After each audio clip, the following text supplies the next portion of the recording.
I ain't for the fortune or the fame. I just want that very present help. Daily bread is all that I've been eating. Daily bread. And if you're starving, then you tripping with yourself. Hosea 64, I'm holding on to his promise.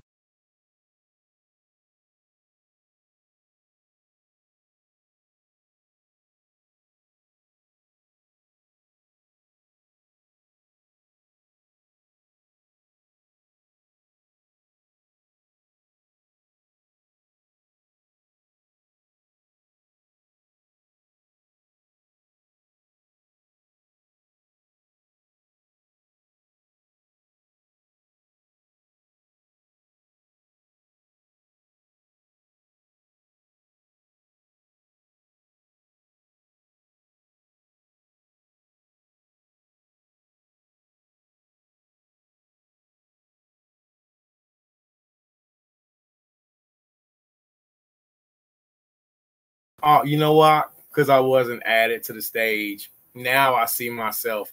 Shalom, Yasharali, Yabrakam, Yabasham, Mashakashai, the water, Yahawa. All right, let's go ahead and get it cracking. No sound. No sound.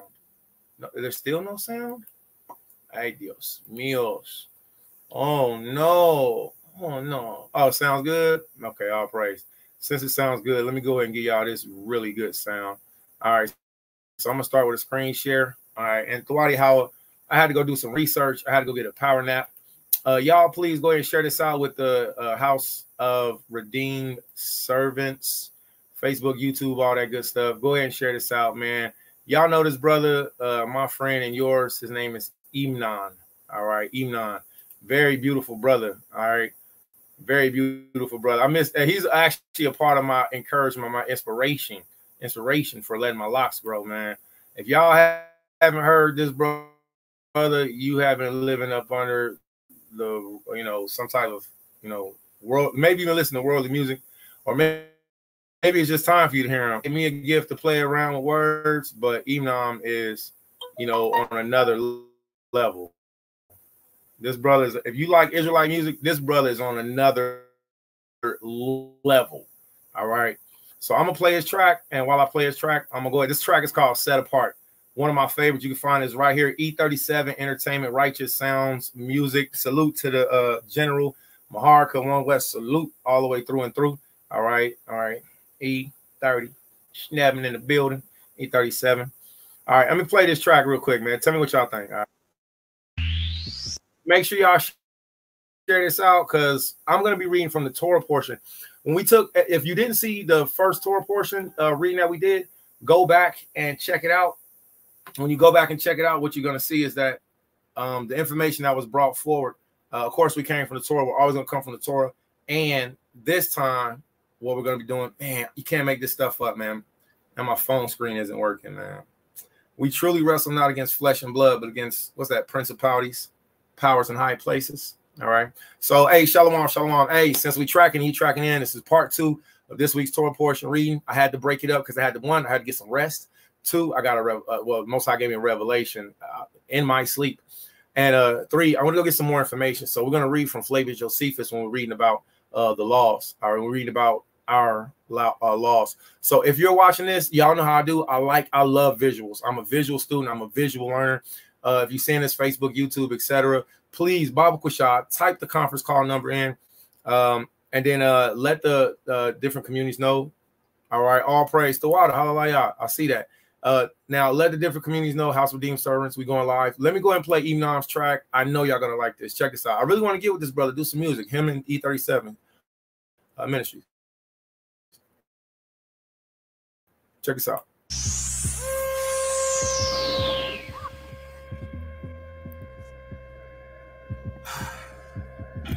I ain't for the fortune or the fame. I just want that very present help. Daily bread is all that I've been eating. Daily bread. And if you starving, then you tripping with yourself. Hosea 64, I'm holding on. All right, so check this out. I'm gonna go back to playing this track. This brother said, see, the scriptures tell us that the word is sharp and it cut like a two-edged sword. First of all, this is one of my favorite images of Imam right here. It's like this should be, like some type of, poster, you know, a graphic image. That is a very, if somebody get that in clear art, that would be a really good image to use. But in his verse, y'all gotta listen to him. Imnam's not one of them dudes that just says one or two words. He's very intelligent. And the way that the Most High gives me, Nagayana, the way the Most High gives me music is, for those of you who know me, I like to rap fast and I like to rap in patterns. And so I say a lot of things in the tracks that the Father's giving me. Imnam says a lot. And I want y'all to hear what he says. He says it's one bar and it cut me. All right. Let me take it off. Let me put on. In Imnam's bar, he cut me. Now, you know how, like, some people, you know, we might have to do a what do you call it, a Drake versus Kendrick Lamar battle with me and Imnam. That man cut me. He threw a bar. He cut me. Did y'all hear what that brother said about me? Did y'all hear that? Let me get the drum. Let me take off my glasses, man. I love this brother Imnam. I thought Imnam was like, y'all hear that bar that brother threw at me? Let me go ahead and hit y'all with this on the Shabbat day, man. So now we doing Kendrick Lamar slash, you know, what is it called? Drake beef and Yasher Allah. That brother Imnam of E37 Ministry just gonna throw a jab at me like that. I mean, I know I ain't been rapping in a long time, brother, but you do a song called Set Apart Is the Mode. The song is hard, all right. Everybody know in Yasher Allah, maybe you may know, maybe you may not have known if you just recently came into the truth, you know, that I used to rap, I used to music. His brother Imnam, man, he threw this bar, man, and it just struck me.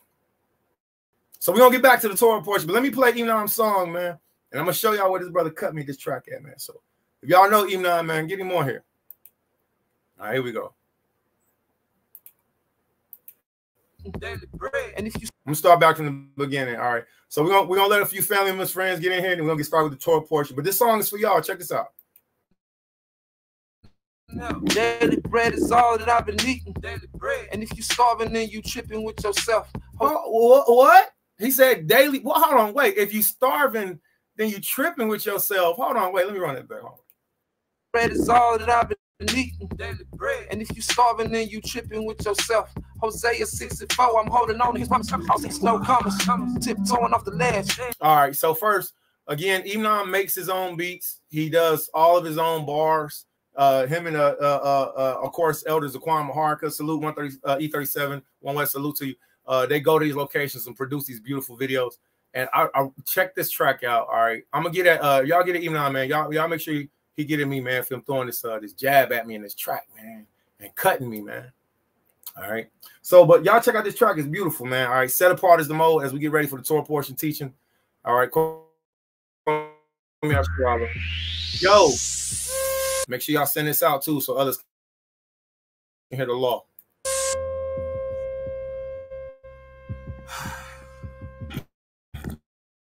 I ain't for the fortune or the fame. I just want that very present help. Daily bread is all that I've been eating. Daily bread. And if you starving, then you tripping with yourself. Hosea 64, I'm holding on to his promise. All sins, no commas. Tiptoeing off the ledge. Living life on the edge. Hashatan don't want none. I be going for his head. And not the funerals anymore. Let the dead bury the dead.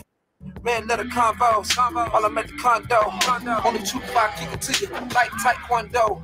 They can never take your love away. I die again another day. Set apart, gotta be the mode. I could never see another way. I got my inheritance. Anti-American. I make it hard to breathe for you. You need clarity. You got a seeing problem. You need clarity. I'm not in this world. I'm in the ruach. I got scared of it. Got them hating the fact that I breathe. There was death on me. In the vision from the angels with me. Don't know what's next, but I know what's next. In the vision from the holy watchers around me. Don't know what's next. Set apart, that's the mode. Set apart, that's the mode. Set apart, let it breathe. Set apart, that's the mode. Set apart, that's the mode. Set apart, that's the mode. And then the brother goes into it's not even a chorus so much. It's more of a chant. Set apart is the mode. Set apart is the mode. Set apart is the mode. I don't know if y'all caught all of those things that was in there. You know, there was only one thing that was in there that cut me. You know, that I'm gonna have to, holler at the brother Imnam about since we doing that now, brother. Okay, all right. But the rest of it, I'm like, yo, did y'all hear all of that?